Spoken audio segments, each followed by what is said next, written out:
tous, je vous retrouve dans cette vidéo pour vous partager 10 conseils sur comment gérer au mieux vos repas de fête, mais également les sorties au restaurant ou les invitations.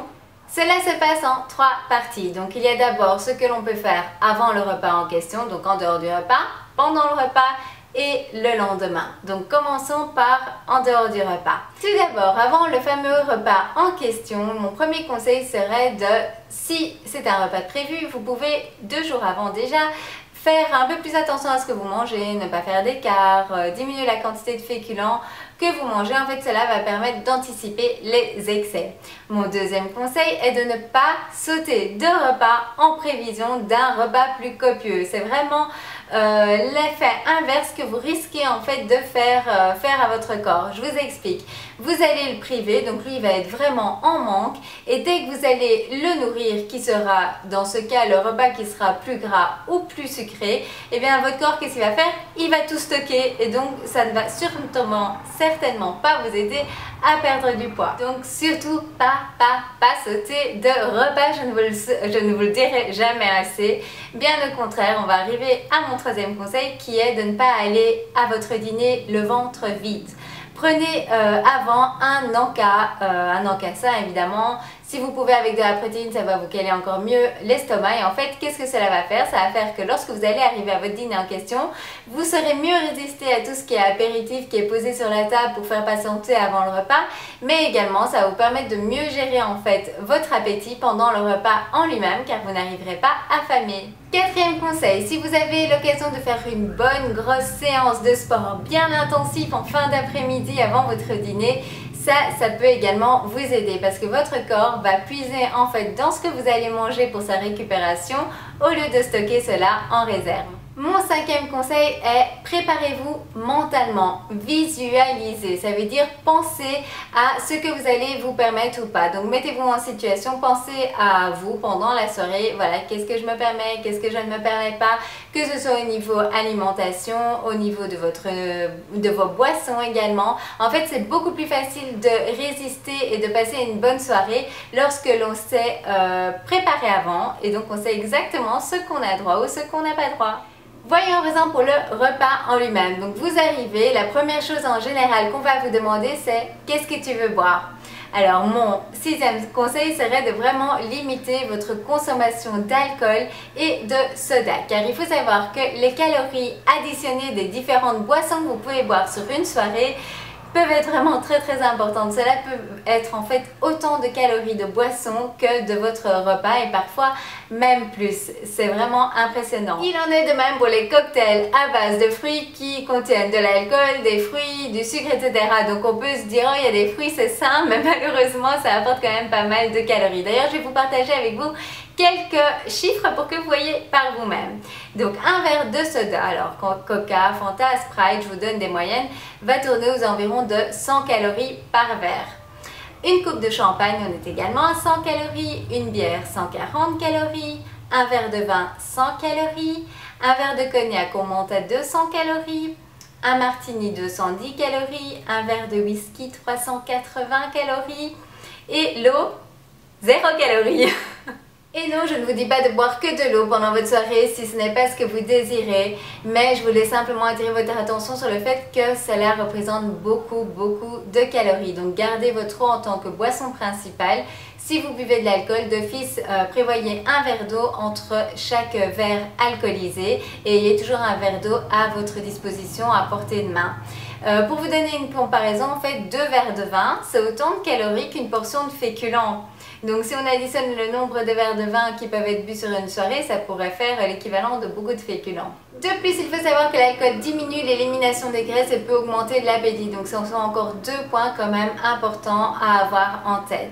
Alors ce que vous pouvez faire, c'est plutôt vous tourner vers des jus de fruits et légumes, un jus de tomate, un verre d'eau aromatisé. Cela va vous apporter en fait beaucoup moins de calories que les sodas.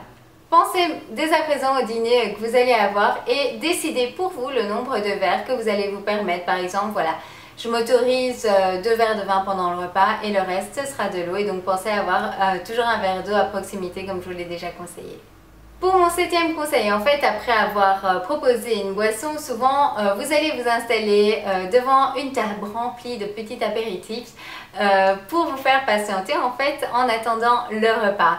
Là aussi, l'accumulation en fait de tous ces apéritifs peut faire très vite augmenter les calories, on ne s'en rend pas compte, mais cela peut faire beaucoup de dégâts si on se tourne vers des cacahuètes, des snacks apéritifs, des chips, du fromage, donc tout cela évidemment compte également. Donc je vais vous donner également quelques chiffres. Une poignée de cacahuètes, une petite poignée de cacahuètes vous apporte 200 calories. Une poignée de biscuits apéritifs, 150 calories. 10 chips, seulement 10 chips vous apportent 100 calories. Alors, on va dire, allez, 100, 150 calories, ça n'a l'air pas beaucoup, mais le truc c'est qu'on ne mange pas qu'une poignée ou que 10 chips en fait. Pendant le temps qu'on reste devant cette table, on peut manger beaucoup plus au niveau des quantités et donc pour finir manger autant de calories qu'on pourrait manger pendant un repas. Et en plus de toutes ces calories, ce sont des calories vides. Donc tout ce genre de grignotage n'a aucun apport au niveau nutritionnel. C'est en général du sucre et de la graisse. Donc essayez d'éviter puisque vous savez très bien déjà que le repas que vous allez faire risque d'être plus gras que ce que vous faites d'habitude.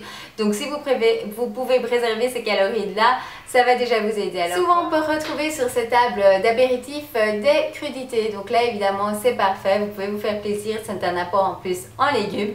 Maintenant on oublie les sauces où on fait vraiment très attention parce que pour vous donner un chiffre, en fait une cuillère à soupe de mayonnaise, une cuillère normale, hein, pas la super bombée, une cuillère normale de 15 grammes va vous apporter 100 calories, rien que la cuillère de mayonnaise. Donc vous voyez, ça peut également vite se comptabiliser. Si vous pouvez choisir, une bonne option est plutôt de la moutarde qui est beaucoup moins calorique. Et puis si la tentation est vraiment trop forte pour vous, évitez surtout d'aller vous asseoir juste à côté de ce qui vous donne envie de manger. Donc bougez de place, faites-le, marchez un petit peu, ça va vous faire du bien, faites le tour des invités. Parce que si vous restez à côté de ce qui vous fait envie, ben, votre main risque de se perdre en chemin.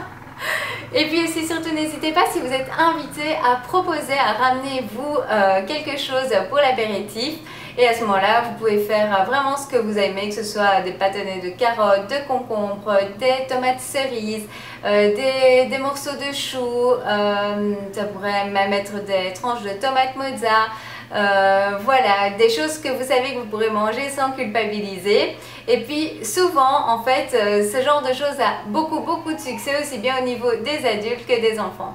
Pour mon 8e conseil, on passe donc au repas. Alors on est d'accord, le but n'est pas de se priver de tout non plus, mais le but n'est pas non plus de se faire exploser.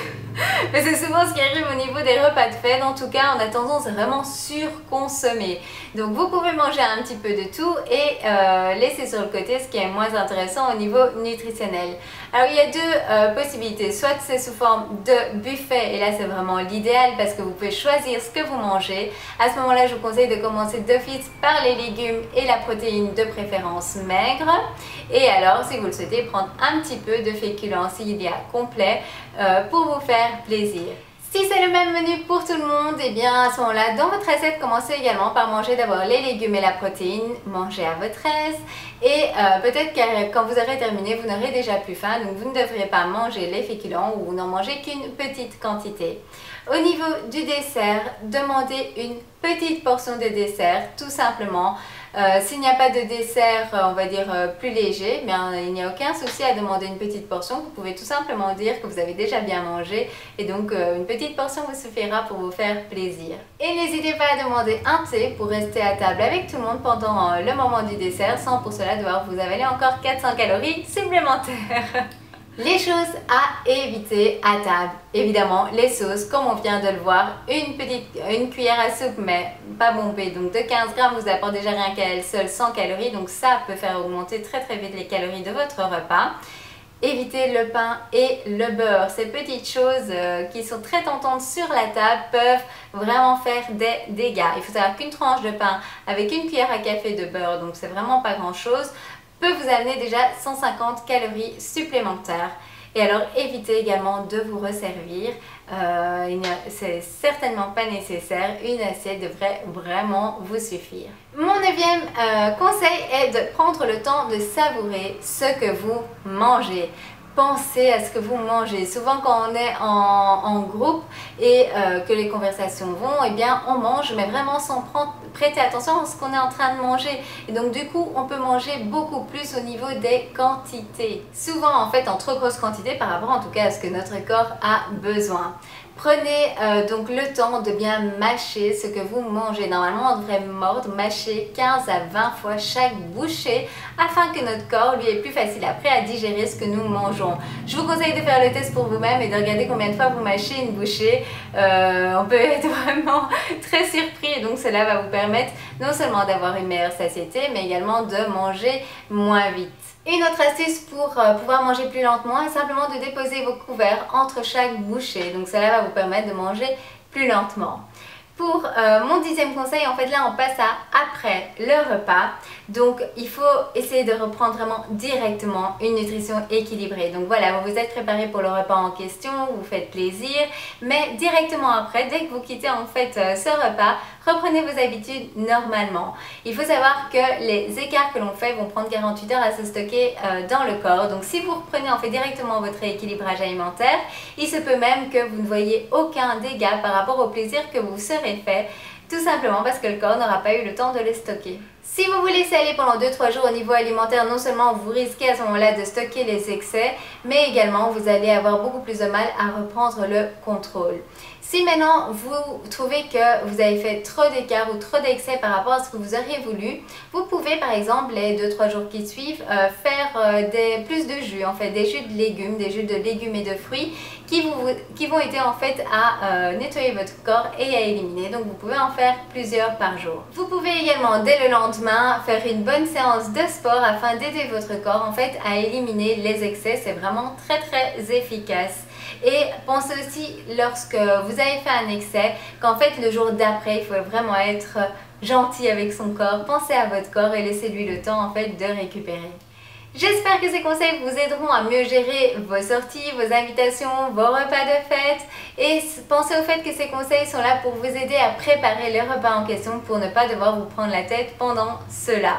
Donc on y pense avant et vous allez voir que pendant le repas ce sera beaucoup plus facile en fait de résister aux tentations et de pouvoir simplement passer un bon moment. N'hésitez pas à partager avec moi comment se sont passés vos différents repas, si vous avez pu donc mettre en place, appliquer les différents conseils que je vous ai donnés ici. Moi ça me ferait vraiment plaisir de savoir comment ça s'est passé. Pensez également à partager cette vidéo sur vos différents réseaux sociaux avec vos amis, votre famille, pour que tout le monde puisse profiter de mes conseils et passer de bons repas sans trop d'excès. D'ici ma prochaine vidéo, vous pouvez toujours me retrouver sur mes différents comptes sur Facebook, Instagram, Twitter. Vous pouvez retrouver tous les comptes ci-dessous et n'oubliez pas de cliquer sur j'aime sur la vidéo si les conseils que je vous ai donnés vous ont aidé ou vous aideront pour vous également gérer au mieux.